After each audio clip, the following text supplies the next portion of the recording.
I love good people, and our next guest is good people, yeah.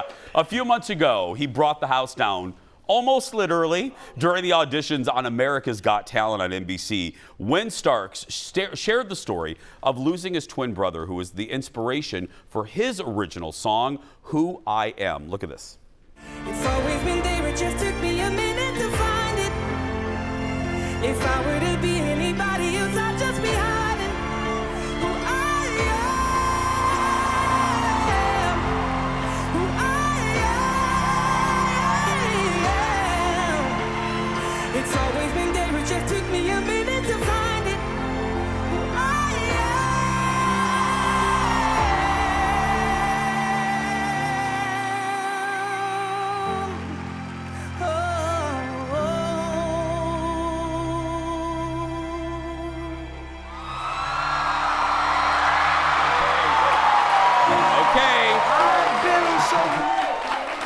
That's talent right there.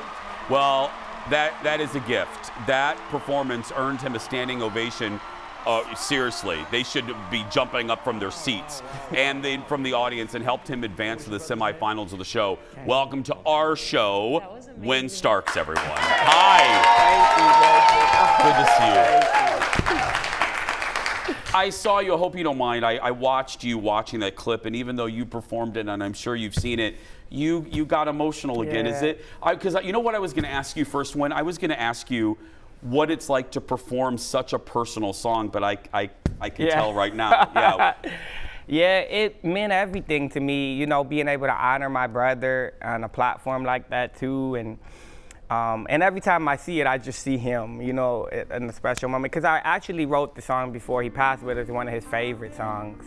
And so, you know, to be able to just, you know, honor him, like I said, in that way, and get the response of love and outpour of love I've gotten, it just means everything. It's helping me heal. Yeah, I was going to say, when is there a moment where you kind of have to go to a certain place in your head to get through those notes because you're emotional, but you still have to perform? Right. Do you have to go to a special place to right, not yep. get too upset? Yeah, you're right. And you know what I mean by that. Yeah, I do. Because it is an emotional moment, you know, and I wanted to be able to give, but I just thought of him and I was like, it's time, I'm here.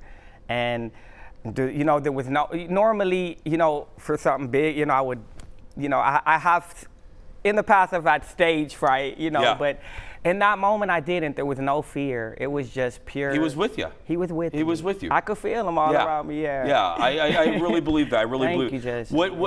When did you know, as a performer, you heard the swell of the audience and you saw, did you know you had them? Did you know? And then what did that feel like? Oh my God. You know, that was a thing.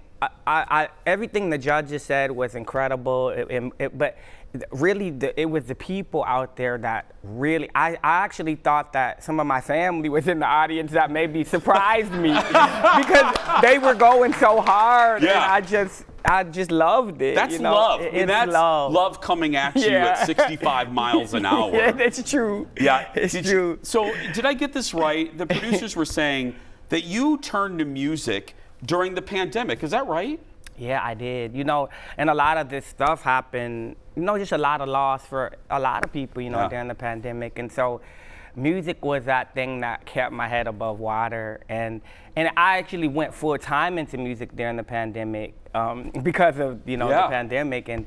But it ended up being the thing that really helped me get through the grief and the, you know, a lot of, because I finished an album during that time, and I went on tour, and I just had my brother in mind through it all. You know how proud of me he would have been. And you know what this is to me? This is one of those. It's kind of a real life. It's like a cliche come to life. You always hear people go, "Oh, one door doesn't close without another opening." Yeah. But for you, truly, no, I mean, it true. probably when you got laid off, it probably was devastating. Yeah. And you're like, "What am I going to do?" And then, boom! It turned into an opportunity. It did, Jason. It did. Okay. Speaking of opportunity. Wyn was very busy last night performing at the Vikings game. We have a little, I think we have a little bit right there. Okay, you're walking out into the stadium. What's going through your mind right there? I'm home. And I can't believe I'm doing it. Was surreal. I was like, I can't believe I'm doing this right now. I'm sure the emotion, and it did later, the emotion just hit me, and I was in my room just like reflecting on it and just remembering, just it was an emotional moment for me, and it was special. That's something I'll never forget. Because there's one thing, I mean, look, AGT and on that stage with the cameras is one thing, right. But performing in a stadium, a sold-out stadium, that is a whole other level of performing. Yeah. No, it is. It is, and again, it was like, especially being home and feeling that love, there was no fear. It was, good nerves, but I just felt ready in that moment, and there were a lot of people who are, it was honoring cancer survivors too, people who are even in the midst of that battle, and so they gave me strength too, seeing them there, and that was beautiful. But let me end with a compliment. The reason you weren't nervous is because you were meant to do this. Thank you, and Jason. you were not scared because you are really damn good. That's why. That's why. Yes. I really appreciate Wyn Starks, everybody. Well, you can learn more about Wyn and check out his album. Head to his website, wynstarks.com. We're going to take a break. We'll be right back, everyone. Back in a moment. Thank you so much. Thank you so much. Oh, I hope you don't mind. I'm a hugger. I hope you don't mind. I don't mind. Thank you. Give it up, audience.